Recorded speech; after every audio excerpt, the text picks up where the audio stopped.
No ano 3036, um vírus perigoso apareceu no Japão, transformando os infectados em zumbis, mas não do tipo comum. Eram cadáveres mutantes cujos corações estavam protegidos por uma gaiola de ferro. A infecção se espalhou rapidamente, levando a humanidade à beira da extinção. Para sobreviver, as pessoas construíram estações de trem onde podiam viver juntas, deslocando-se entre as estações para trabalhar e sustentar suas vidas. Entre eles estava Ikoma, um mecânico responsável pela manutenção dos trens a vapor. No entanto, ele também nutria o sonho de se tornar um guerreiro capaz de sair e lutar contra aquelas criaturas mortas-vivas. A primeira coisa que Ikoma fez em direção a esse sonho foi criar uma arma capaz de quebrar a gaiola de ferro que protegia o ponto fraco dos monstros. No entanto, suas muitas tentativas falharam. Sua arma nunca conseguiu perfurar um pedaço grosso de ferro. Ainda assim, Ikoma se recusou a desistir. Na manhã seguinte, ele começou o dia correndo rapidamente para a oficina de manutenção. Lá, ele encontrou e trabalhou com seu melhor amigo, que perguntou como estava o desenvolvimento da arma. Ikoma explicou que o poder de disparo da arma era insuficiente. Ele não queria usar balas comuns, pois isso não o diferenciaria dos outros guerreiros lá fora. Ikoma priorizou munição perfurante. Seu amigo sugeriu adicionar explosivos para melhorar a ressonância da arma.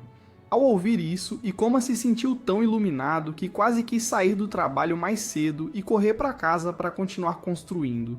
De repente, Lady Ayami da família Yomikawa veio à oficina. Ela estava procurando alguém para consertar a arma a vapor de seu pai, e Ikoma foi chamado para inspecioná-la. Embora um pouco irritado, ele ainda concordou em ajudar. Enquanto ele examinava a arma, Ayami notou sua expressão determinada e perguntou se ele pretendia se tornar um guerreiro. Ikoma simplesmente respondeu que ele só não queria fugir como um covarde. Ele então perguntou à senhora para quem ela planejava apontar aquela arma. Mas antes que ela pudesse responder, um anúncio foi feito. O trem Kotsugyo estava chegando. Todos ficaram surpresos, pois era um dia antes do esperado. Uma ponte levadiça foi abaixada para permitir que o trem entrasse, liberando ondas de vapor quente enquanto rolava, com seu exterior manchado de sangue. Provavelmente tinha encontrado uma horda de zumbis antes de chegar. Naquele momento, o pai de Lady Ayami chegou para receber os convidados. Ele explicou que outra estação havia caído, o que provavelmente era o motivo pelo qual o trem havia chegado cedo. Quando o trem parou, a inspeção começou. Todos a bordo foram obrigados a tirar a roupa para verificar se havia marcas de mordida. Após a inspeção, foi a equipe de Ikoma, vez de realizar a manutenção. Enquanto os outros trabalhavam acima, Ikoma e seu amigo foram para debaixo das rodas do trem. Lá, Ikoma encontrou muitos restos esmagados de partes de zumbis, que ele secretamente colocou no bolso para levar para casa para estudo. Enquanto os dois investigavam, seu amigo de repente o chamou para olhar para fora. Uma jovem bonita tinha acabado de descer do trem. Por algum motivo, quando Ikoma olhou para ela, sentiu uma inexplicável sensação de familiaridade. Aconteceu que ela era uma convidada do pai de Lady Ayami, o Sr. Kencho. Logo depois, outra pessoa vestida de branco também desembarcou e ambos partiram juntos.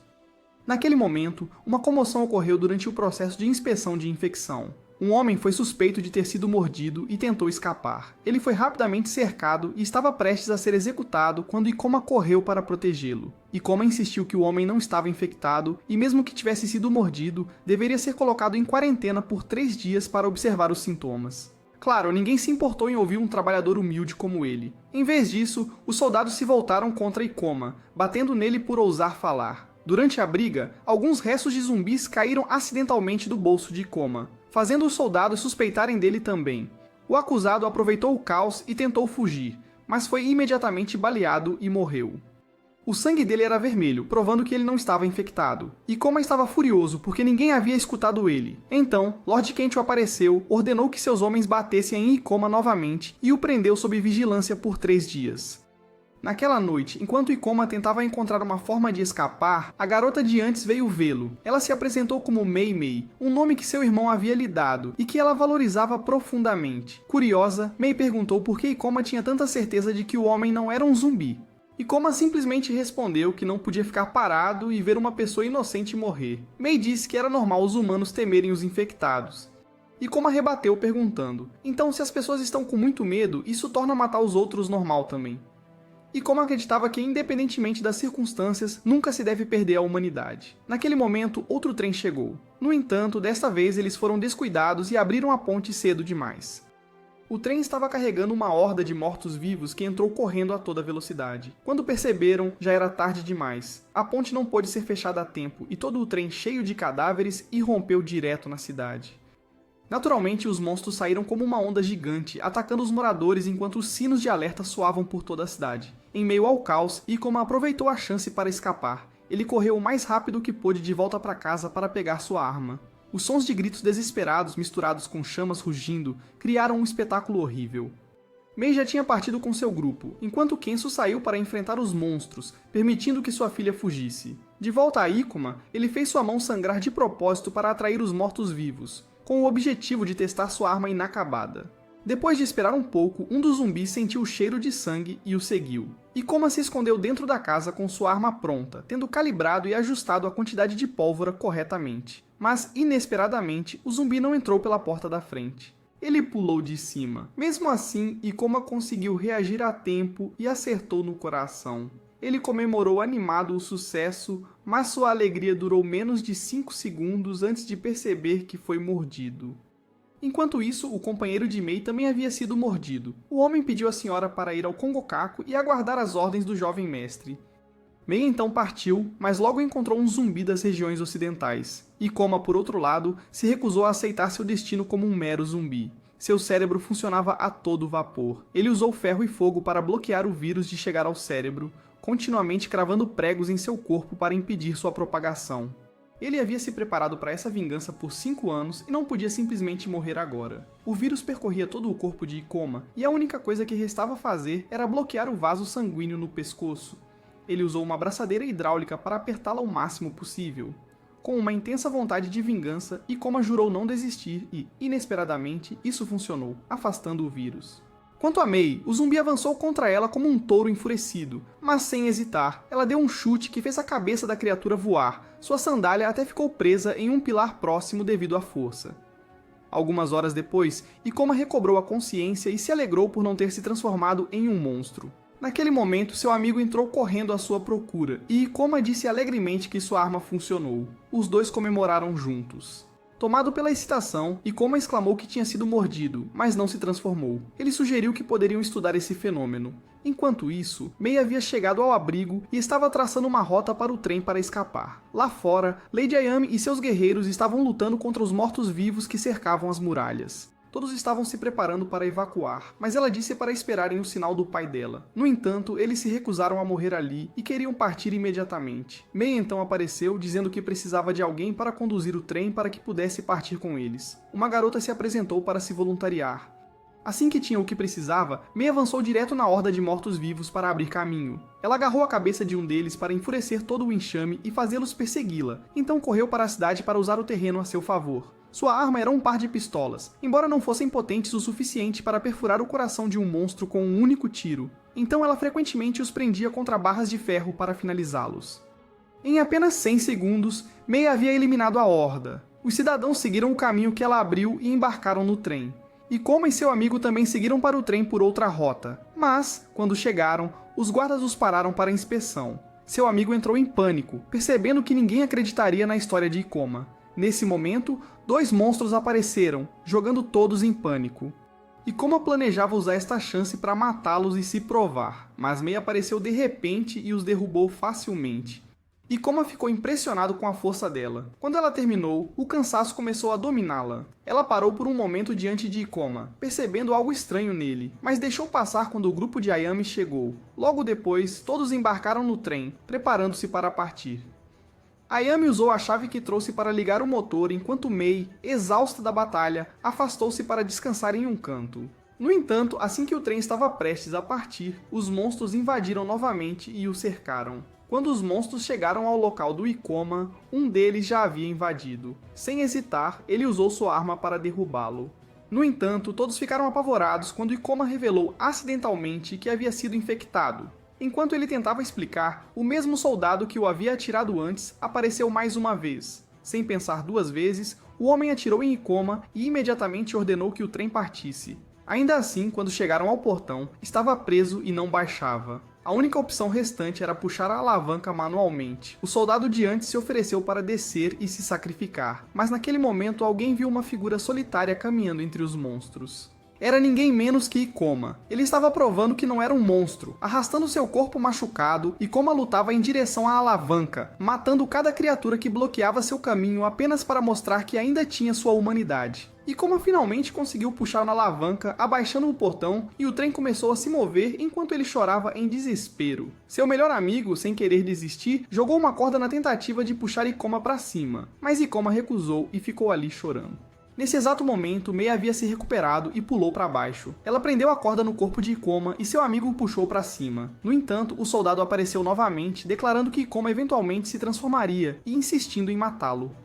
Mei interveio para impedi-lo, dizendo que Ikoma não era um morto-vivo, ele era um meio morto-vivo. Para provar isso, ela mostrou que ela também estava infectada. Ela avisou que se ele continuasse agindo com hostilidade, ela não hesitaria em matá-lo. Naquele momento, Ayami chegou e interveio. Ikoma disse que se quisessem que ele fosse embora, ele obedeceria, mas Mei o atingiu e disse para ele ficar. Ela fez um acordo com Lady Ayami se eles a levassem para Kongokaku. Ela e Ikoma ficariam confinados em uma carruagem e não iriam a lugar nenhum. Ikoma, sendo teimoso, tentou pular para fora, mas Mei o chutou na parede e o nocauteou por um tempo. Nos dias que se seguiram, o trem continuou avançando. Os suprimentos de alimentos foram acabando aos poucos, e muitos temiam que a próxima estação não os aceitasse. Enquanto isso, Ikoma teve um pesadelo sobre sua irmãzinha sendo devorada. Ele acordou em choque ao se encontrar ao lado de Mei. Seus ferimentos milagrosamente se curaram graças à sua fisiologia de morto-vivo. Ikoma perguntou a Mei por que ela estava indo para Kongokaku. Ela respondeu que seu irmão estava esperando lá e que era algo importante. Mei então perguntou a Ikoma em resposta e ele disse que o lugar era a base de pesquisa de linha de frente sobre os mortos-vivos. Ele acreditava que eles poderiam ajudar com sua condição atual. Como ambos tinham o mesmo destino, Mei sugeriu que trabalhassem juntos. Devido à sua condição, ela ficava fatigada após lutar e precisava descansar para se recuperar, durante o qual Ikoma servia de escudo. O primeiro passo na cooperação deles foi Mei treinar Ikoma no combate. Claro, como mecânico e um pouco nerd, Ikoma só conseguia apanhar repetidamente. No vagão da frente, Ayami também estava enfrentando problemas. Muitos passageiros queriam expulsar Ikoma e Mei, e além disso, alguns dos idosos insistiram em parar o trem para realizar funerais para os mortos. Voltando a Ikoma, após ser espancado até a exaustão durante o treinamento, fizeram uma breve pausa. Ikoma então perguntou sobre o cordão em volta do pescoço de Mei. Ela disse que provavelmente era o mesmo que o dele, para impedir que o vírus chegasse ao cérebro dela, e que ela só o removia durante a batalha. Nesse momento, Mei sentiu a presença de mortos-vivos por perto, pegou sua espada e correu em direção à frente do trem para procurar. Sua ação repentina causou pânico em todos. O soldado apareceu novamente para avisá-la, mas Mei o ignorou e continuou olhando ao redor. Em meio à atmosfera tensa, o mecânico do trem apareceu, relatando que o tanque de água havia rachado e não duraria até a próxima estação. Isso os forçou a parar para coletar água. O trem parou em uma curva e o mecânico anunciou que o reabastecimento levaria até de manhã, então eles teriam que se revezar para ficar de vigia. Ayami aproveitou a oportunidade para permitir que os idosos realizassem uma cerimônia de oração. Naquela noite, todos se reuniram para rezar pelos mortos enquanto Mei e Ikoma permaneceram dentro de sua carruagem. Eles compartilharam histórias e perceberam que ambos haviam perdido suas famílias para os mortos-vivos, então nenhum dos dois sentiu necessidade de rezar. Mei, curiosa, perguntou sobre o objeto que Ikoma sempre segurava na mão. Ele mostrou a ela uma pequena pedra de rio que ele e sua irmã haviam pegado quando eram crianças. Na verdade, havia duas pedras. Os irmãos as dividiram como amuletos para se protegerem. Ikoma então lembrou que há 5 anos, monstros haviam invadido a estação onde os dois viviam. Os adultos fugiram apavorados, deixando as crianças para trás, e ele perdeu sua irmãzinha naquele instante. Naquela época, ele tinha medo e correu como um covarde. Quando ele voltou, sua irmã havia se tornado um deles. Ikoma chorou enquanto se desculpava e foi forçado a matar sua irmã ele mesmo. Ikoma se lembrou daquele momento. Mesmo que eles tivessem morrido, ele deveria ter superado seu medo e lutado. Agora, por mais que ele se odiasse, ele não podia trazer sua irmã de volta. Após ouvir isso, Mei desconsiderou como uma história comum, porque no mundo atual, os fracos morrem e os fortes sobrevivem. Isso era dolorosamente óbvio. Nesse momento, Ayami se aproximou. Mei sentiu algumas pessoas lá fora que queriam matá-la, e disse que não hesitaria em matá-las. Ela saiu correndo pronta para lutar, mas Ayami a deteve, então Mei se afastou. Ayami então respondeu à pergunta anterior de Ikoma sobre quem ela apontaria a arma. Como alguém responsável pelas pessoas, ela havia sacado uma faca e esfaqueado Ikoma. Ela perguntou por que ele não resistiu. Ikoma recusou porque já havia jurado não correr. Mesmo que pudesse salvar-se, ele não sacrificaria mais ninguém. O inimigo dela eram os monstros lá fora, não ele. Portanto, ele não deve morrer. Ele deve viver. Viver para matar. Viver para se vingar. Após a declaração de Ikoma, aqueles que queriam matá-lo ficaram em silêncio. Eles aceitaram que ele não era o inimigo deles e foram embora. Dentro, Ikoma agradeceu a Ayami por ajudá-lo a sair do cerco. Mas de repente, ele desmaiou, fazendo Ayami entrar em pânico. Ela viu que seus ferimentos não estavam cicatrizando e correu para dar os primeiros socorros, mas seus olhos já tinham se tornado de um vermelho turvo. Lá fora, Mei inadvertidamente revelou algo sobre os meio-mortos, que eles não comiam comida normal, mas bebiam sangue fresco, o que fez as pessoas recuarem de horror. Mas Mei estava apenas caçando um morto-vivo escondido que ela havia sentido desde a manhã, e ele apareceu perto do fogo. Sem hesitar, ela se lançou e matou o monstro. Alguém gritou que ela estava grávida, surpreendendo Mei. Dentro do trem, Ikoma havia imobilizado Ayami em um ataque. Quando estava prestes a mordê-la, o soldado Kuro apareceu e o impediu. Graças ao golpe, Ikoma recuperou os sentidos. Kuro, furioso, assumiu que Ikoma tinha mudado de lado e pretendia lidar com ele, mas Mei entrou para anunciar que os mortos-vivos estavam se aproximando. Lá fora, os monstros começaram a enxamear e atacar, forçando o trem a partir mesmo estando ainda sem conserto. Mei queria sair e lutar, mas os guerreiros recusaram, temendo que ela e Ikoma pudessem se voltar contra eles. Não muito tempo depois que as coisas se acalmaram, os incidentes, o ataque de Ayami e o episódio de Mei fizeram com que as pessoas perdessem a fé e desconfiassem dos meio-mortos. Eles não queriam mais viver com medo e se voltaram contra Ayami, acreditando que ela não estava mais apta para liderar. Ela admitiu e entregou o comando a um líder civil. Uma vez no poder, ele ordenou que o trem subisse direto à montanha, pois era a rota mais rápida para Kongokaku. Os guardas protegendo Ikoma, como seu amigo, e a garota foram empurrados de volta para o último vagão com Mei e Ikoma. Felizmente, seu amigo Kurama ainda conseguiu trazer a arma de Ikoma para eles, porque ele sabia que seu amigo se recusaria a ser mandado. Naquela época, Mei estava com fome e considerou comer a garota que acompanhava Kurama. Enquanto isso, a multidão lá fora planejava abandonar a carruagem de Ikoma. Antes que pudessem agir, um bando de mortos-vivos emboscou ao longo do caminho da montanha e saltou sobre a carruagem. Eles eram liderados por um morto-vivo que havia praticado esgrima em vida, manejando 2 espadas e cortando as pessoas com facilidade. Ikoma e Mei ainda estavam presos dentro e não podiam lutar do lado de fora. A notícia chegou ao vagão da frente. O líder civil decidiu cortar o vagão para minimizar as perdas devido à sua decisão tola. No entanto, Ayami e seu grupo escolheram enfrentar o monstro eles mesmos. O grupo dela liderou os guerreiros para se reunirem e defenderem, repelindo onda após onda de atacantes. Naquele momento, Kuro saiu correndo com alguma ideia, e o grupo de Ikoma também se recusou a ficar parado e saiu da carruagem para escapar.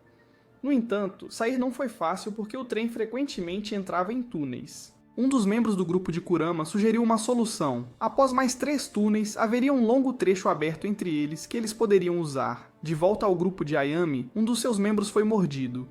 Aquele homem decidiu realizar um atentado suicida, levando consigo muitos mortos-vivos. Mas nem isso reduziu seus números. Naquele momento, Kuro voltou. Desta vez, ele carregava uma katana e lutou como um verdadeiro espadachim. Depois de lidar com os monstros menores, o espadachim não morto rastejou de volta para a cena. Naturalmente, com seu físico superior, pressionou Kuro desde o início da luta até o fim. Em um momento, Kuro conseguiu empurrá-lo até a borda da carruagem e enfiou sua lâmina em seu coração. Mas o corpo da criatura era tão resistente que a espada quebrou. Para o choque de Kuro, ela cortou de volta através de seu abdômen e ele foi gravemente ferido.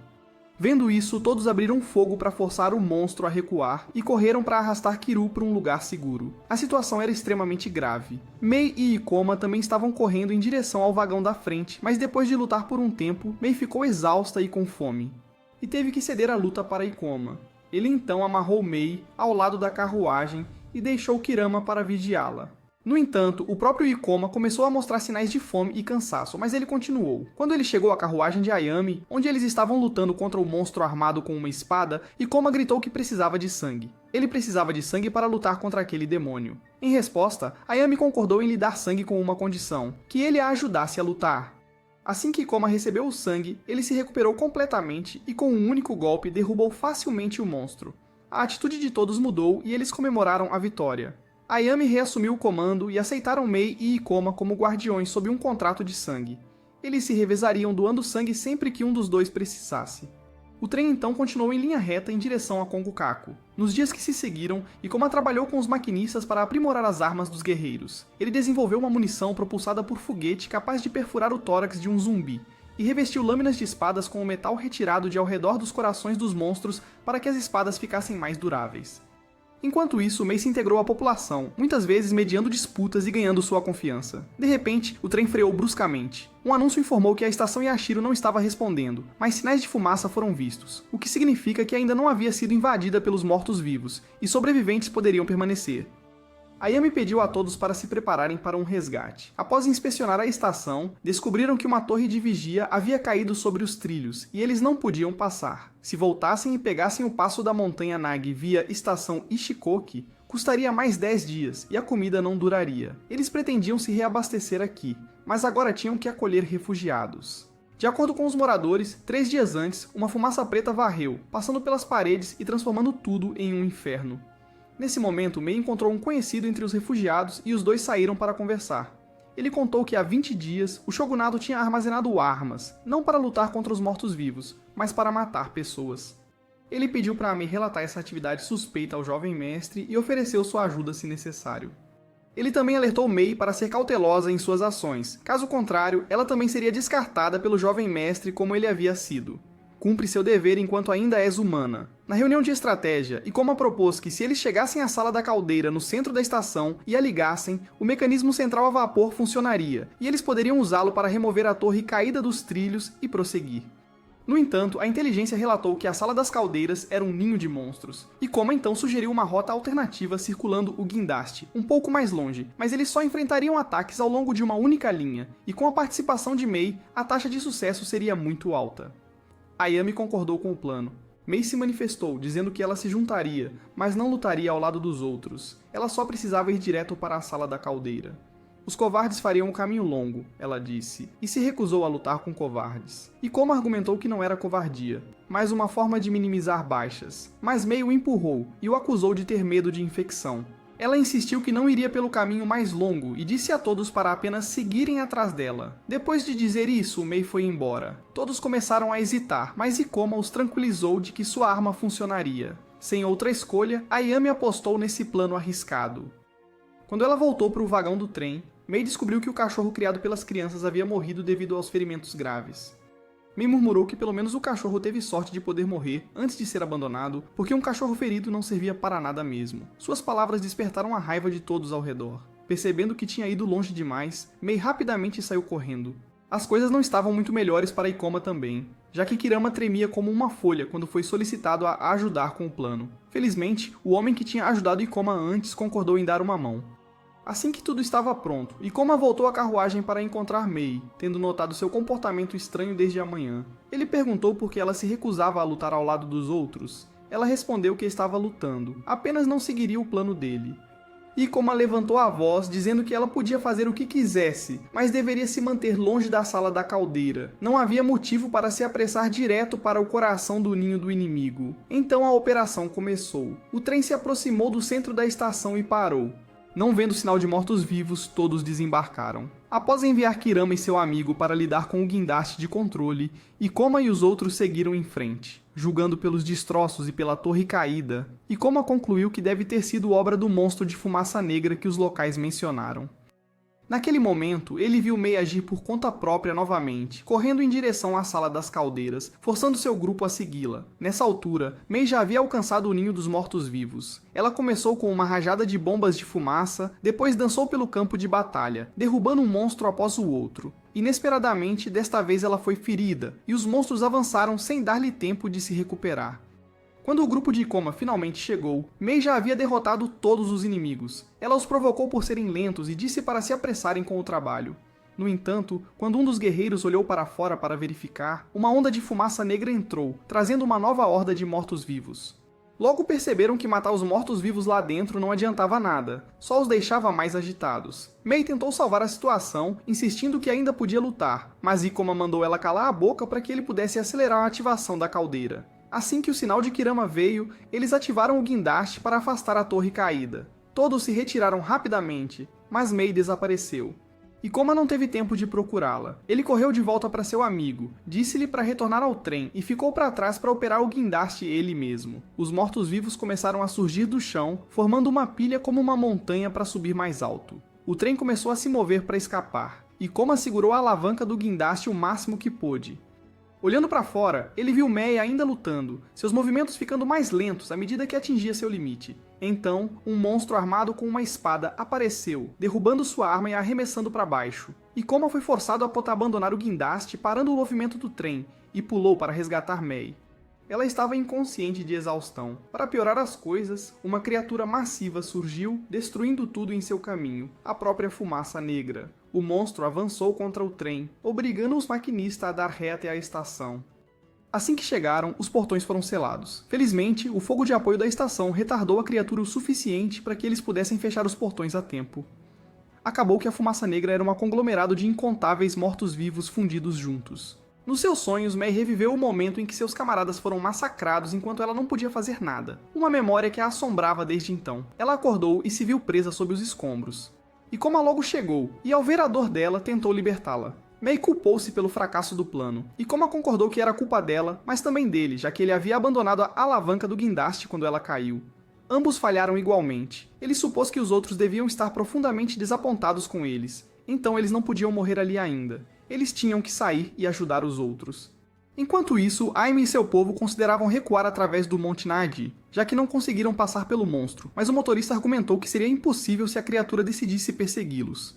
Alguém falou dizendo que quando o monstro bateu a cabeça no portão mais cedo, a maioria da multidão se dispersou, então talvez se tentassem eles poderiam conseguir passar. Além disso, como a torre do guindaste tinha sido apenas parcialmente limpa, eles poderiam correr o risco se estivessem dispostos a aceitar um pouco de dano ao trem. Kurama perguntou sobre as duas pessoas deixadas para trás. Naturalmente, todos concordaram em abandoná-las. Um havia agido imprudentemente e o outro havia abandonado a missão no meio do caminho, colocando todos em perigo. Eles simplesmente teriam que enfrentar as consequências de suas próprias escolhas. No fundo da terra, Ikoma estava lutando desesperadamente, mas mal conseguia salvar Mei. Ela disse a ele para deixá-la para trás. Os fracos sempre morrem.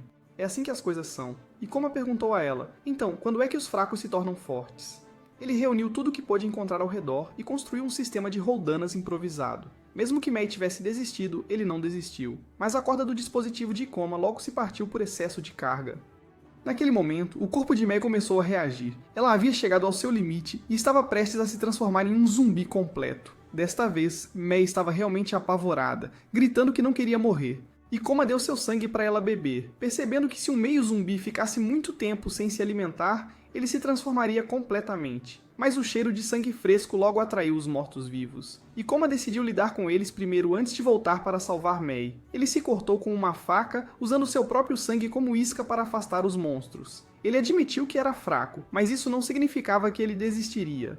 Ele detonou explosivos para colapsar parte do túnel, bloqueando o caminho, mas os mortos-vivos ainda entraram e o atacaram. Ele lutou com todas as suas forças enquanto eles o cercavam, mais e mais vindo de todas as direções. Enquanto isso, Mei sonhava novamente com o passado, o momento em que sua mãe foi acidentalmente morta, e os guerreiros voltaram suas lâminas contra ela também, até que seu irmão veio salvá-la. Quando Mei acordou, ela se encontrou resgatada e sendo tratada por seus ferimentos. Assim que pôde se mover, correu para procurar Ikoma. Ele estava caído no chão, machucado, mas felizmente ainda respirando. Mei perguntou por que eles ainda estavam vivos. Eles não eram fortes, mas não havia tempo para reflexão. Os mortos-vivos estavam vindo novamente e eles precisavam sair. O grupo correu de volta para o trem. Estranhamente, o monstro negro não os perseguiu. Ao invés disso, forçou sua entrada no túnel. Mei explicou que ele estava coletando cadáveres. Os mortos-vivos eram criaturas gananciosas, consumindo qualquer coisa, humana ou não, para se tornarem mais fortes. Ikoma então voltou para o guindaste para terminar de mover a torre caída. Mei disse aos outros que para matar a fumaça negra, eles tinham que mirar no coração dela. Alguém sugeriu usar o canhão de 48 libras do trem para destruí-la, mas Mei disse que isso não seria suficiente. Os mortos-vivos iriam protegê-la. A estratégia dela era usar o canhão para expor o coração primeiro. Uma vez revelado, eles atacariam. Ela assumiria a responsabilidade pelo golpe final, pois já havia se recuperado o suficiente para lutar. Quando Ikoma terminou, o trem começou a se mover novamente. O monstro, tendo absorvido corpos suficientes, retomou sua perseguição. O canhão principal foi preparado com Kurama encarregado de disparar. O primeiro tiro saiu muito cedo, fazendo com que os mortos-vivos invadissem o trem, mas Kuro e Ikoma rapidamente os eliminaram. Na segunda tentativa, Kurama firmou a mira e conseguiu explodir a cabeça da fumaça negra, expondo o coração. O resto ficou por conta de Mei. Ela saltou alto no ar e viu que o coração era na verdade uma criatura morta-viva. Sem hesitar, Mei avançou e o destruiu. Ela conseguiu. Uma explosão massiva irrompeu, lançando-a pelos ares, mas Ikoma apanhou a tempo. O grupo finalmente havia escapado da estação. Nos dias que se seguiram, Mei foi vista ensinando a Ikoma uma técnica chamada Kapou-Kapou, um movimento que ela aprendeu de Kuru. Todos ficaram impressionados com a habilidade de Ikoma em imitar técnicas tão rapidamente, e se perguntavam como Kuru reagiria ao ver sua esgrima reproduzida tão perfeitamente. A reação de Kuru, no entanto, foi dar uma boa surra em Ikoma, alegando que apenas copiar uma técnica não era motivo de orgulho. Uma atitude infantil, como Mei chamou sem rodeios, repreendendo Kuru por ser mente fechada. Kurama, divertido com a discussão, incentivou Ikoma a roubar o movimento e usá-lo novamente apenas para irritar Kuru. Naquele momento, um grito alto veio de cima. Eles avistaram uma estação. Era a estação Shitori, um lugar que esperavam finalmente trazer paz após sua longa e exaustiva jornada. A visão de pessoas vivendo lá fez todos a bordo do Kotsugyou suspirarem de alívio. Finalmente, eles encontraram um lugar habitado por humanos, onde poderiam descansar e reabastecer. Após chegar na estação Shitori, Aya e o grupo se encontraram com o chefe da estação para discutir o atracamento do Kotsugyou, e durante esse tempo, também perceberam os suprimentos essenciais necessários para a jornada futura, como ferro de dados e material importante usado para criar balas de reação de alta penetração graças ao seu baixo ponto de vaporização, bem como peças de reposição para reparar o trem, junto com roupas e remédios. Tudo precisava ser reabastecido urgentemente, pois só tinham permissão para ficar até o 8º, que era amanhã. Aquele dia também aconteceu de ser o Festival Tanabata, uma celebração tradicional onde as pessoas escrevem seus desejos em tiras de papel e os penduram em bambus. Embora Kuru argumentasse que não tinham tempo para tais coisas, Aya queria trazer felicidade a todos, então decidiu realizar o Festival Tanabata. Ela até usou sua própria riqueza pessoal para cobrir as despesas e designou Ikoma para fazer compras e preparar tudo. A notícia do Festival Tanabata rapidamente se espalhou pelo trem, enchendo o ar de alegria e entusiasmo. Todos escreveram ansiosamente seus desejos, enquanto o grupo de compras se preparava para ir à cidade procurar bambu e outros itens necessários. Risos e provocações brincalhonas ecoaram enquanto eles se preparavam, criando uma atmosfera calorosa e esperançosa. Ao entrar na cidade, Mei ficou impressionada com sua beleza e vivacidade, com decorações vibrantes e roupas esplêndidas por toda a parte. Eles se dividiram para completar suas tarefas. Um grupo foi para a oficina de reparos, enquanto o outro grupo, incluindo Mei como guarda-costas, foi comprar comida e outros suprimentos. No mercado, as habilidades de negociação de Kadika estavam em plena exibição. Ela não hesitou em reclamar sobre a qualidade do produto e exigir descontos. De vegetais machucados a tecidos frágeis, nada escapava de seu olhar afiado. Enquanto isso, em outra parte da cidade, Ikoma e Kurama estavam procurando explosivos para usar como combustível para as balas de reação. Eles descobriram que Shitori tinha uma tradição de lançar fogos de artifício durante o Tanabata, o que abriu uma oportunidade para eles conseguirem o que precisavam. No entanto, a conversa deles foi interrompida por um samurai arrogante que exigiu que sua arma fosse consertada imediatamente, sem esperar na fila. Sua insolência enfureceu Ikoma, que não hesitou em lhe dar uma lição de boas maneiras. Ele obrigou o homem a pegar os parafusos que tinha deixado cair e disse-lhe para respeitar o ferreiro. Depois disso, Kurama entrou e deu uma surra no samurai e o expulsou. Durante esse tempo, Sukari, outro membro do grupo, conheceu um menino e compartilhou a trágica história do trem Hitsouju, onde o pai do menino trabalhou uma vez, e como ele foi dominado por Kabane e colidiram com a estação Aragane, o lugar do qual acabaram de escapar. Embora a verdade fosse dura, Sukari acreditava que era melhor contar ao garoto do que deixá-lo esperar por um pai que nunca voltaria. Enquanto isso, Kuru estava pacientemente esperando por uma audiência com o senhor da estação Shitori. Mesmo com o passar do tempo e a espera se tornando mais desesperançosa, Aya permaneceu firme, acreditando que um pouco mais de paciência era necessário. Sua persistência foi finalmente recompensada quando Yamazaki, um oficial, apareceu. Aya aproveitou a oportunidade para apresentar a reação, a bala inventada por Ikoma, e até fez Kirisu demonstrar seu poder. A bala perfurou facilmente uma armadura grossa, provando sua eficácia contra os Kabane. Profundamente impressionado, Yamazaki ouviu enquanto In oferecia astutamente o design da bala como um presente, simbolizando cooperação mútua em tempos difíceis. Sua proposta foi aceita e eles não apenas foram prometidos suprimentos, mas também receberam permissão para deixar seus feridos e doentes na estação Shitori. Enquanto isso, uma negociação estava ocorrendo entre Kogenta, um representante do shogunato, e Inoku, um homem conhecido como o Ouvido do Libertador. Eles discutiram o incidente de 10 anos atrás e o envolvimento de Shitori, insinuando algo complexo.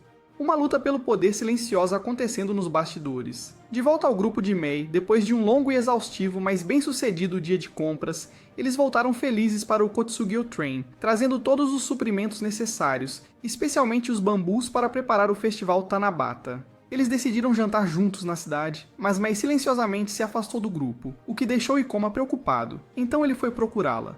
Ele a encontrou sentada sozinha e entregou a ela o frasco de sangue que ela havia esquecido. Durante a conversa, Mei compartilhou suas lembranças de Tanabata, de sua mãe e de seu nome verdadeiro, Hozumi. Um nome que Ikoma acreditava carregar o desejo de que sua mãe sempre tivesse comida suficiente. Embora Mei tentasse agir com dureza e ridicularizar o sentimento, no fundo, essas memórias ainda a emocionavam. Ela também revelou seu medo, o medo de que um dia ela se transformasse em um Kabani, perdesse a mente e atacasse seus próprios amigos. Ouvindo sua confissão honesta, Ikoma fez um voto, uma promessa de que ele a transformaria de volta em um humano, que ele exterminaria todos os Kabani, restauraria os campos de arroz e garantiria que ela pudesse comer à vontade como sua mãe desejava. Era uma promessa aparentemente insana e impossível, mas carregava toda a determinação e sentimento de Ikoma por ela. E essa promessa tocou o coração de Mei, dando-lhe uma centelha de esperança e renovada fé no futuro. Quando voltaram para o trem, o espírito do festival de Tanabata preenchia todos os cantos. Todos escreveram seus desejos em tiras de papel e as penduraram nas árvores de bambu com alegria. Até Kuru, embora envergonhado, participou, mas se recusou a mostrar seu desejo a alguém com medo de que não se realizasse. Ikoma escreveu seu próprio desejo, um grande e ambicioso, destruir todos os Kabani e reconquistar todos os campos e estações. Embora alguns achassem que era muito fantasioso, Ikoma acreditava que apenas sobreviver não era suficiente. Ele queria mais, seu desejo inspirou os outros. Eu também escrevi seu desejo de reabrir a estação Aragani, um desejo que refletia seu senso de dever e amor por sua cidade natal. Outros desejos também apareceram, desde querer 3 esposas lindas, a se tornar professor, a possuir um trem Heihachiru próprio, cada um refletindo suas esperanças e sonhos individuais em meio às dificuldades.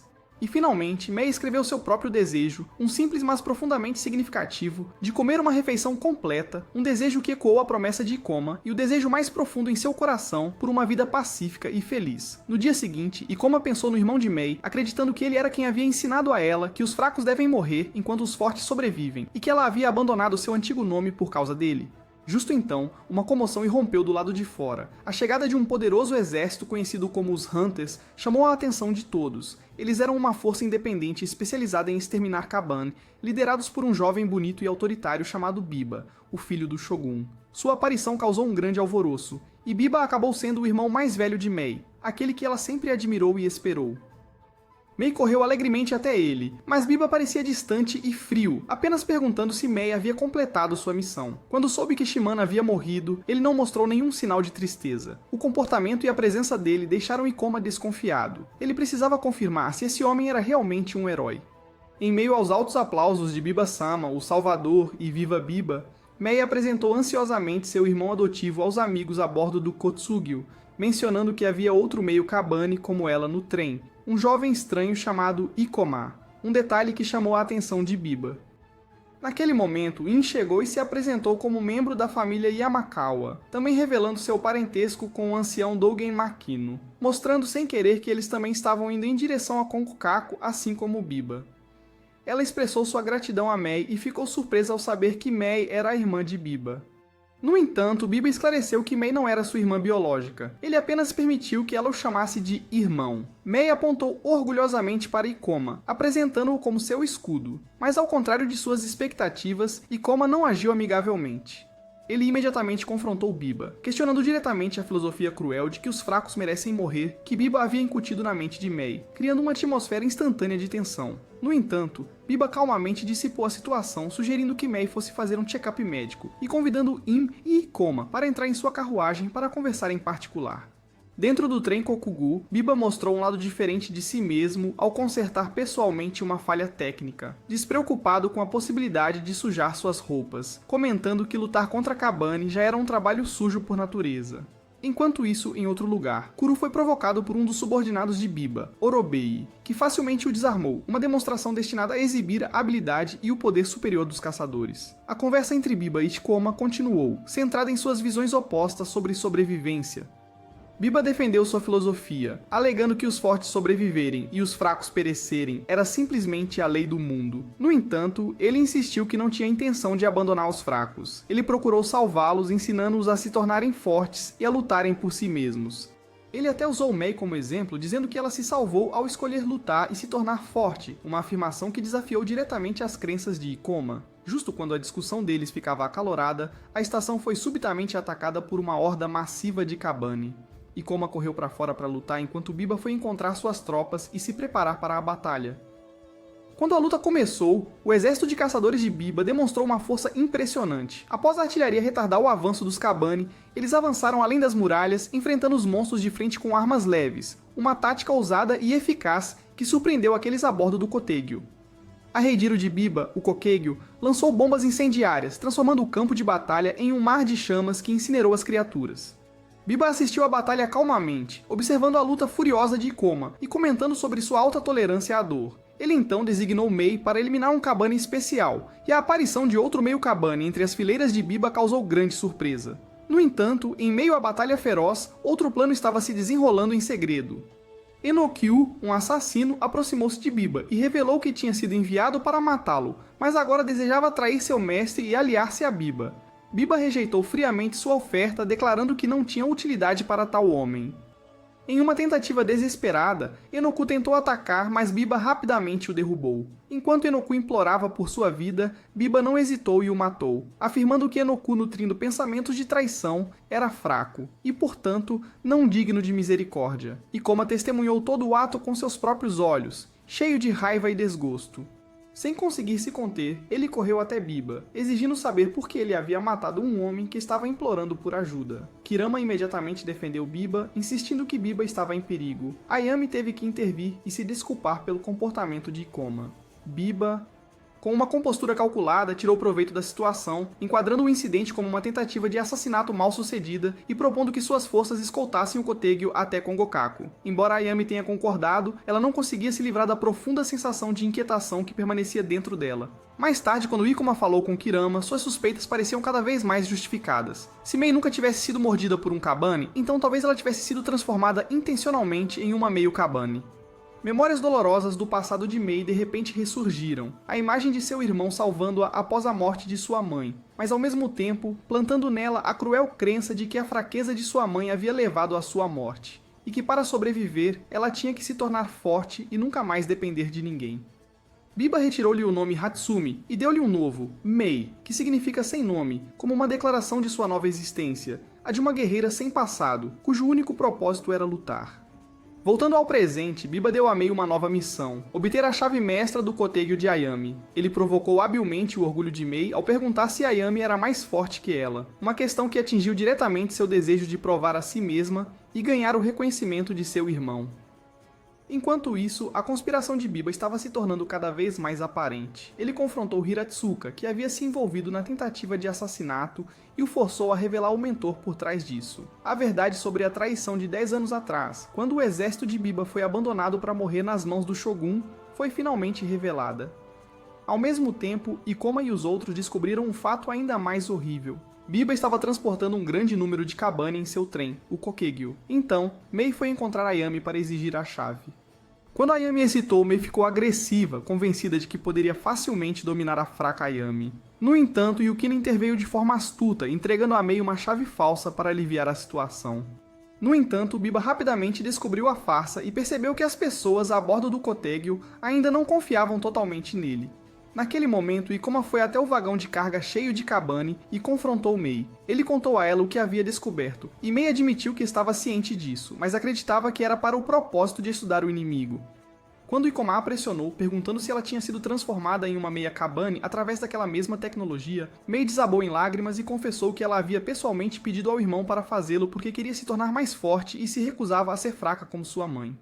Uma discussão acalorada irrompeu entre eles. Ikoma chamou Biba de covarde, que matava os outros apenas para esconder seu próprio medo, enquanto Mei teimosamente defendia seu irmão, insistindo que ele estava certo e que mentirosos como Ikoma nunca entenderiam sua filosofia.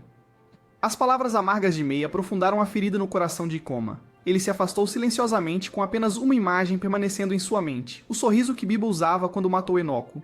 Um sorriso sem medo ou remorso, cheio apenas de satisfação e crueldade. E Koma finalmente entendeu que Biba não era um herói, ele era um demônio. Quando o trem se aproximou da estação Owato, o ponto de controle final antes de chegar a Kongokaku, eles foram subitamente ordenados a parar pelos samurais locais sob um comando direto de Kongokaku, proibindo o exército Kurikotachu de Biba de passar. Isso mostrava claramente o medo do Shogun de Biba e seu crescente poder. No entanto, Biba parecia ter antecipado essa situação e estava totalmente preparado. Enquanto todos no Kotegyo se sentiam um pouco aliviados, pensando que finalmente poderiam escapar do controle de Biba, Ikoma ficou preocupado com Mei, que permanecia ao lado de Biba. Ayami compartilhava essa preocupação, acreditando que Mei não deveria ficar em um lugar tão perigoso, e Ikoma prometeu que a traria de volta. Enquanto isso, Biba havia elaborado um plano secreto. Ele explicou a Mei e Horibi que esse plano traria felicidade a todos, e para ter sucesso, ele precisava da ajuda deles. O Lorde Maeda de Owato concordou em uma reunião, mas impôs uma condição: apenas mulheres e crianças poderiam acompanhá-los, uma condição que Biba previu e pretendia explorar para seu esquema. Com a intuição de alguém prestes a enfrentar a morte, Horobi questionou Biba, perguntando se ele planejava sacrificá-la pelo retorno de Mei, e se ela estava destinada a morrer naquele mesmo dia. Enquanto isso, durante a reunião, Lord Maeda expressou arrependimento por sua condição severa, mas explicou que era a única maneira de organizar um encontro secreto com Biba, que supostamente queria discutir a questão do fornecimento de alimentos. Maeda acreditava que Biba havia há muito tempo deixado de lado seu rancor contra o Shogun, já que ele passou os últimos 10 anos lutando contra os Kabane pela humanidade. Essa fé cega permitiu que o plano de Biba se desenrolasse perfeitamente. Em outro lugar, enquanto Mei esperava o momento de agir, ela zombava dos guardas, alegando que eles nunca poderiam detê-los. Mas Biba imediatamente a advertiu para não ser muito confiante, pois a morte sempre chegava inesperadamente, um aviso que parecia prenunciar o destino de Horobi. A reunião finalmente aconteceu. Biba, com seu comportamento calmo e cortês, se apresentou, enquanto um dos subordinados de Maeda, Itagaki, permanecia cauteloso e apontava sua arma para ele. Biba inteligentemente usou Mei como distração quando ela de repente pediu para ir ao banheiro, criando a oportunidade perfeita para ela se posicionar. Assim que estava pronta, Mei atacou impiedosamente os guardas e abaixou a ponte levadiça, abrindo caminho para o trem de Biba, o Kokujou, entrar na estação. Suas ações desencadearam um caos total quando Biba liberou os Kabane que ele estava transportando, transformando a estação em um verdadeiro inferno. Em desespero, Maeda confrontou Biba, apenas para receber uma declaração fria de que foi o Shogun quem traiu Biba primeiro. Enquanto isso, civis inocentes sofreram as terríveis consequências do massacre. Em meio ao caos, Ikoma enfrentou uma situação difícil quando o grupo ficou preso e separado. Embora ele quisesse desesperadamente correr atrás de Mei e trazê-la de volta, ele foi incentivado a priorizar a sobrevivência e voltar para os outros. Kurusu foi procurar Ayami, que ainda estava presa em outro lugar. Quando Mei testemunhou a catástrofe que ajudou a causar, foi tomada por culpa e medo. Mas ao ver uma criança em perigo, não hesitou em arriscar sua vida para salvá-la. Enquanto isso, Biba se aproximou de Ayami e a convidou para o seu trem, alegando que queria tratar o amigo dela. Os outros sobreviventes, em pânico, subiram em um trem desgovernado para escapar, sem saber que estavam caminhando direto para uma armadilha ainda mais mortal. A bordo do Kokujou, Horibi, a leal mulher meio Kabane, foi usada como sacrifício para criar um ser monstruoso, a nuvem negra conhecida como Nui. Uma arma híbrida artificial com um meio Kabane em seu núcleo, projetada por Biba como uma ferramenta de destruição em massa para executar sua vingança. O poder aterrorizante da criatura destruiu facilmente os portões e causou imensa devastação. Quando Kurusu encontrou Ayami, ele tentou resgatá-la, mas foi impedido. Ayami ameaçou destruir algo valioso para obrigar os soldados a liberá-la. Mas naquele momento, Horibi, completamente transformado em um monstro, atacou Biba e todos ao redor. Biba pessoalmente encerrou a vida de seu leal subordinado enquanto Ikoma foi capturado e levado para o trem. Ele foi contido pelos homens de Biba, que extraíram seu sangue e o avisaram que só se importavam com seu sangue e não hesitariam em matá-lo se ele resistisse. Finalmente, Biba ficou diante de todos e proclamou que libertaria todas as coisas, terras, pessoas e até seus medos, destruindo o castelo do Shogun em Kongokaku, que ele chamou de símbolo da covardia da humanidade. Enquanto gritos de libertação ecoavam pelo ar, Mei foi atingida por uma realização devastadora. Tudo o que seu irmão já havia dito a ela, todas as suas promessas e ideais, foram mentiras. Dentro dos vagões apertados e sufocantes do Kokujou, a tensão aumentava à medida que os prisioneiros eram separados e realocados. Sukari, um traidor covarde, declarou sem vergonha que sua política era simplesmente seguir quem fosse mais forte, enquanto Kurusu tentava passar algo importante preparado por Yukina para Ikoma. Naquele momento, cenas de partir o coração se desenrolaram. Um homem implorou por misericórdia para sua esposa, oferecendo-se para dar seu próprio sangue em seu lugar, até oferecendo o suficiente para 4 pessoas apenas para salvar a vida dela. Mas seu ato de amor foi zombado e humilhado por Warabi, que sentiu um prazer cruel em menosprezá-lo. Mesmo uma mulher acima do peso se tornou alvo de seu bullying. Apesar de estar sendo vigiado de perto, Ikoma conseguiu sinalizar para Kurusu que eles agiriam na noite seguinte, quando os soldados viessem tirar sangue. Esse seria o momento em que o resgate e a revolta deles começariam. Enquanto isso, em outra parte do trem, Ayami foi forçada a uma negociação tensa com Biba. Ele exigiu que ela persuadisse seu tio, o ancião Makino, a abrir os portões de Kongokaku e organizar uma reunião entre ele e seu pai. Para a segurança de todos, Ayami relutantemente concordou, mas questionou Biba sobre suas verdadeiras intenções. Biba então revelou seu passado trágico. 10 anos antes, quando ele tinha apenas 12 anos, ele foi encarregado de comandar um exército de 400 mil soldados para Kyushu, para erradicar os Kabani. Eles lutaram bravamente e quase conseguiram, mas de repente seus suprimentos de comida e armas foram cortados, deixando-os abandonados e massacrados pelos Kabani. O responsável por tudo isso era ninguém menos que seu próprio pai, o Shogun. Assim, o objetivo final de Biba era vingança. Ele queria punir pessoalmente o pai que o havia traído. Na carruagem onde os prisioneiros estavam, Ikoma apresentou um plano detalhado aos seus camaradas.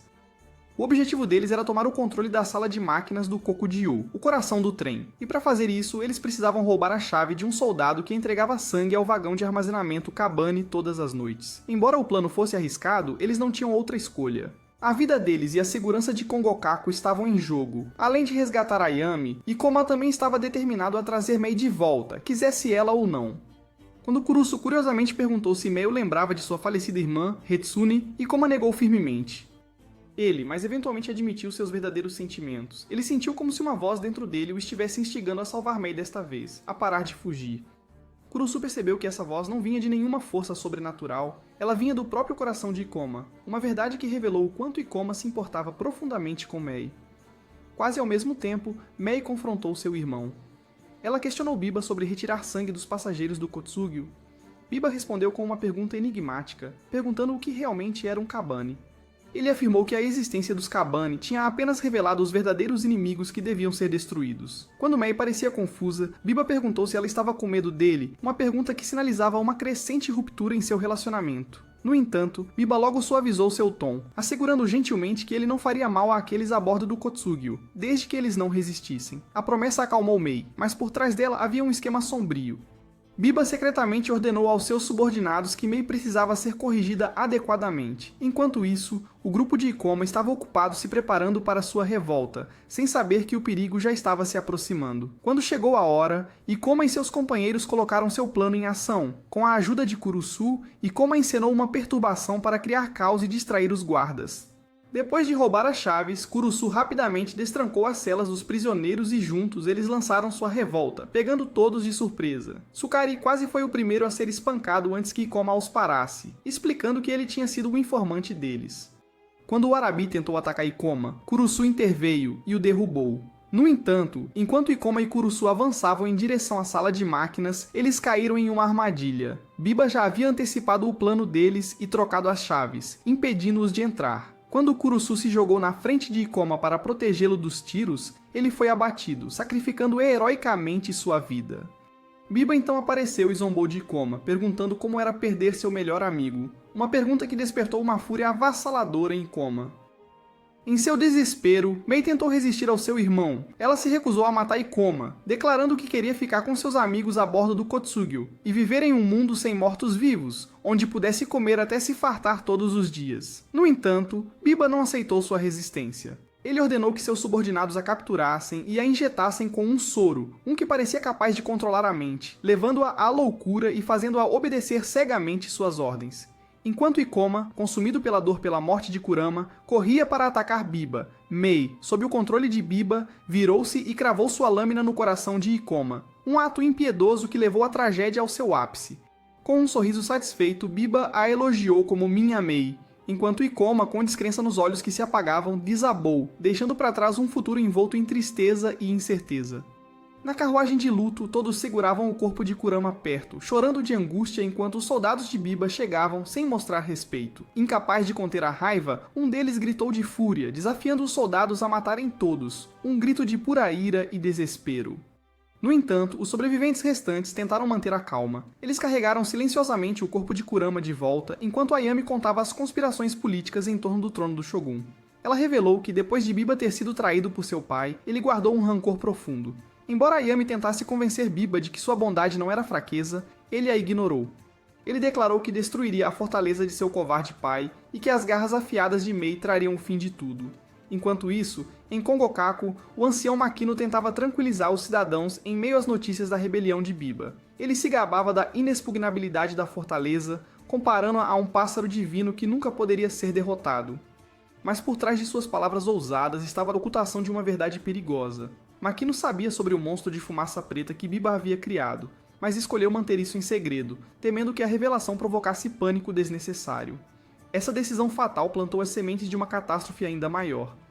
Com Ikoma, ele estava afundando em tristeza e desespero, culpando-se pela morte de Kurama e acreditando que toda a tragédia se originou de suas ações. Ele até pensou que Mei havia se tornado miserável depois de conhecê-lo, e que ele falhou em cumprir sua promessa de transformá-la de volta em humana. A dor e a culpa quase esmagaram sua vontade de lutar.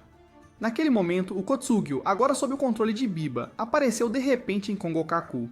Ayami, forçada a agir segundo o roteiro de Biba, anunciou que havia capturado Biba e pediu permissão para deixar seu povo entrar na cidade. Embora Makino tivesse algumas dúvidas, ele ainda concordou, permitindo que Ayami e Biba encontrassem o Shogun enquanto os outros eram detidos sob os rigorosos procedimentos de inspeção de Kongokaku.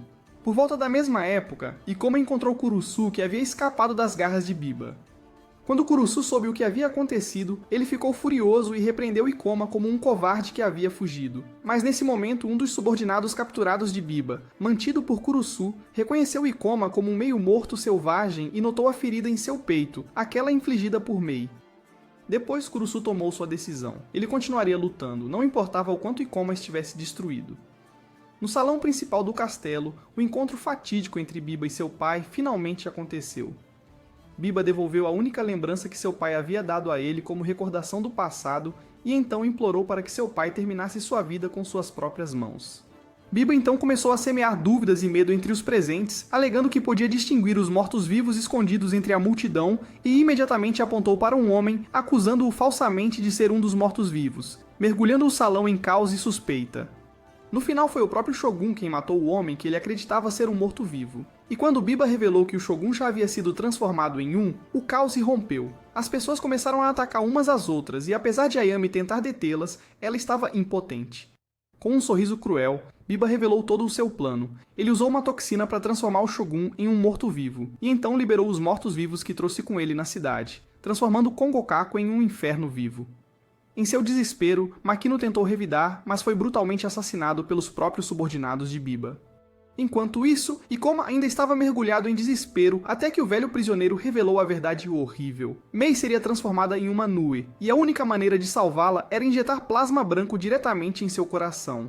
O velho também explicou que o ferimento que Mei havia infligido em Ikoma, embora grave, não havia sido fatal, um sinal de que parte de sua humanidade ainda permanecia e que ela havia poupado intencionalmente sua vida.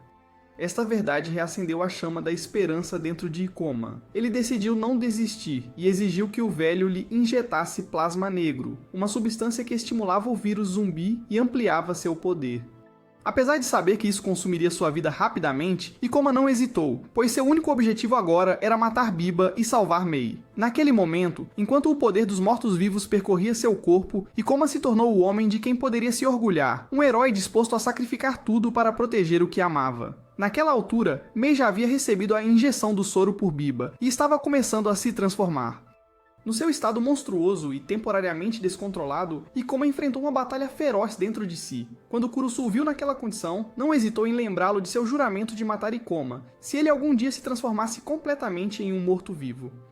Enquanto isso, o velho prisioneiro revelou outra verdade sombria sobre o plasma. Havia apenas uma dose restante de plasma branco, o que significava que apenas uma vida poderia ser salva, seja Ikoma ou Mei, e o tempo estava se esgotando antes que a mente de Ikoma fosse completamente consumida pelo vírus zumbi. No Kongokaku, Ayami estava enfrentando o caos e pânico entre os cidadãos aterrorizados. Eles a culparam e aos refugiados por trazerem desgraça sobre eles, mas Ayame se manteve firme e declarou corajosamente que o verdadeiro inimigo não eram as pessoas sofredoras diante deles, mas o medo e a dúvida dentro de seus próprios corações. Ela instou todos a escaparem juntos de Kongokaku. Lá fora, Mei, agora em sua forma escura e esfumaçada, estava destruindo tudo em seu caminho. Incontáveis armas foram disparadas contra ela, mas nenhuma conseguiu feri-la.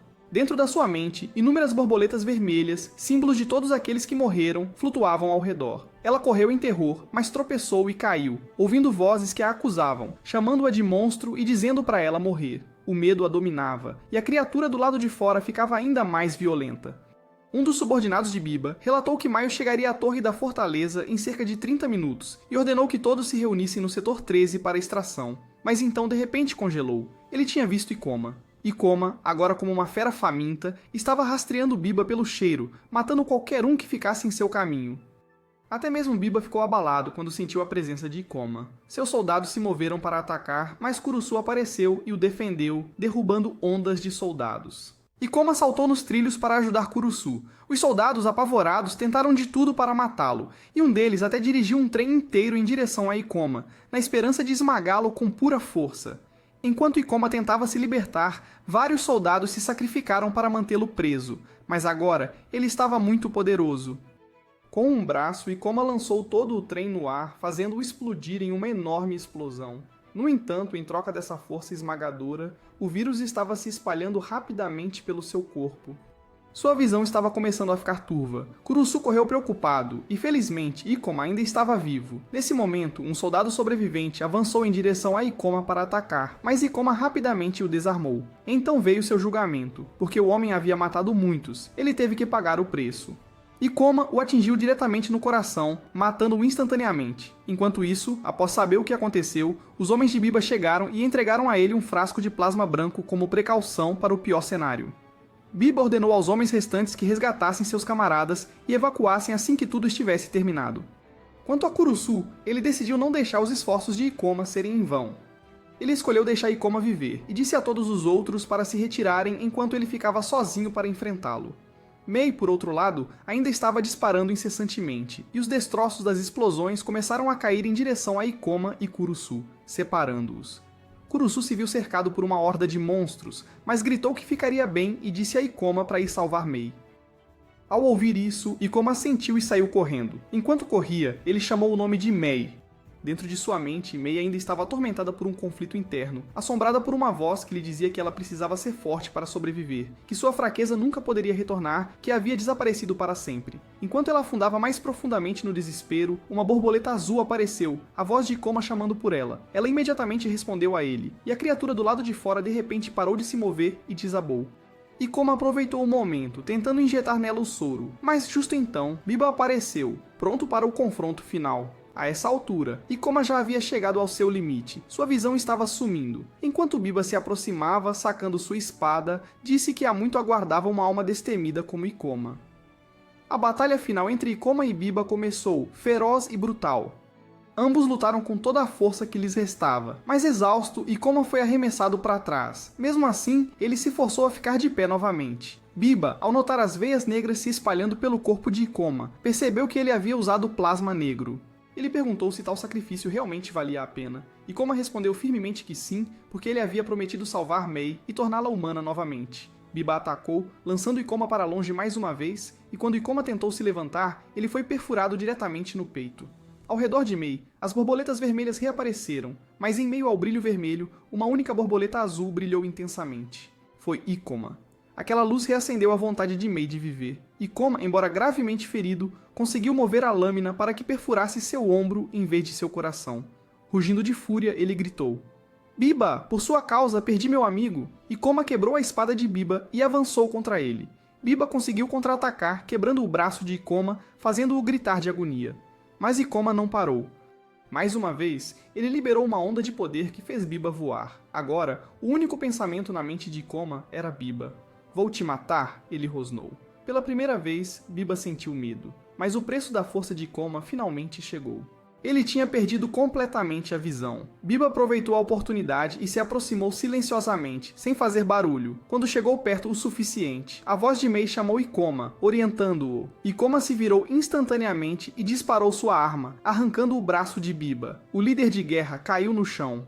Seguindo a voz de Mei, Ikoma cambaleou em sua direção, injetou o soro em seu coração e Mei foi libertada da forma do monstro. A criatura sombria derreteu, transformando-se em incontáveis borboletas azuis. A batalha havia terminado.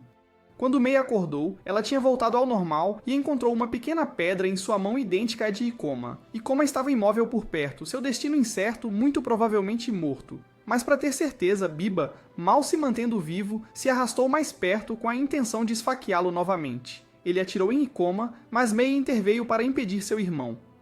Quando ele investiu contra Ikoma, Mei foi forçada a derrubar o irmão que uma vez admirou. Em seus momentos finais, ela lhe disse que eles ainda eram fracos, mas estavam vivos, que todos estavam reconstruindo campos para cultivar arroz e encher seus estômagos. Esse era o futuro que ela queria seguir.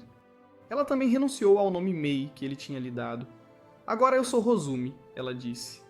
Tudo finalmente chegou ao fim, mas os mortos-vivos ainda permaneciam. Em outro lugar, Ayam estava liderando a evacuação dos civis. De acordo com o mapa, eles escapariam pela Rota 6, embora o condutor não tivesse certeza se a ferrovia ainda estava intacta. Mas Ayam acreditava que ainda haveria um caminho, porque Biba teria deixado uma saída para seus companheiros. Naquele momento, seus homens apareceram e se ofereceram para guiar Ayam para a segurança em troca de abrigo temporário no trem. Esta proposta foi imediatamente recebida com oposição, pois eles tinham matado muitas pessoas. No entanto, Aya ainda concordou, raciocinando que se eles realmente quisessem, poderiam simplesmente ter tomado o trem à força. Lá fora, Kurusu encontrou Rosumi e Ikoma. Vendo o estado em que Ikoma estava, Kurusu sabia que o menino tinha poucas chances de sobreviver. Mas Rosumi permaneceu otimista, acreditando que ele iria acordar. Foi então que a voz de Ayam surgiu no sistema de transmissão, instruindo todos a se reunirem na fundação ferroviária da plataforma 13, onde o trem os pegaria. Kurusu então começou a carregar Ikoma em direção ao ponto de encontro, determinado que mesmo que morresse, pelo menos seu corpo teria um enterro adequado. No local de Ayam, o trem havia começado a se mover novamente. O som estrondoso do motor ecoava pelo ar enquanto eles avistavam o grupo de Rosumi se aproximando. Eles cronometraram perfeitamente para que o grupo saltasse a bordo primeiro, jogando Ikoma, depois Rosumi e, por fim, Kurusu. Assim que todos estavam a bordo em segurança, o trem acelerou para longe da estação. Dentro, todos estavam profundamente preocupados com Ikoma, que estava em estado crítico após usar o soro negro. Rosumi gritou de angústia, chamando-o de seu escudo e recusando-se a deixá-lo morrer. Então, como por um milagre, Ikoma de repente recuperou a consciência. Rosumi não acreditou em seus olhos até perceber que o corpo de Ikoma havia sido restaurado pelo soro branco que Biba deixou para trás. Provavelmente, quando Biba atirou em Ikoma, ele também injetou o soro nele, deixando como último presente um símbolo de sacrifício e do amor altruísta do irmão que Rosumi um dia havia querido tanto. Por fim, ela devolveu a Ikoma a pequena pedra que ele havia deixado cair, aquela que ele sempre carregava consigo, um símbolo de suas memórias e das promessas que compartilharam. Ao partirem de Kongokaku, levando os sobreviventes e suas novas esperanças, um novo capítulo de sua jornada começou. Uma jornada em busca de um futuro mais brilhante, um mundo livre dos mortos-vivos, onde as pessoas possam finalmente viver em paz e felicidade. O anime termina aqui. Adeus!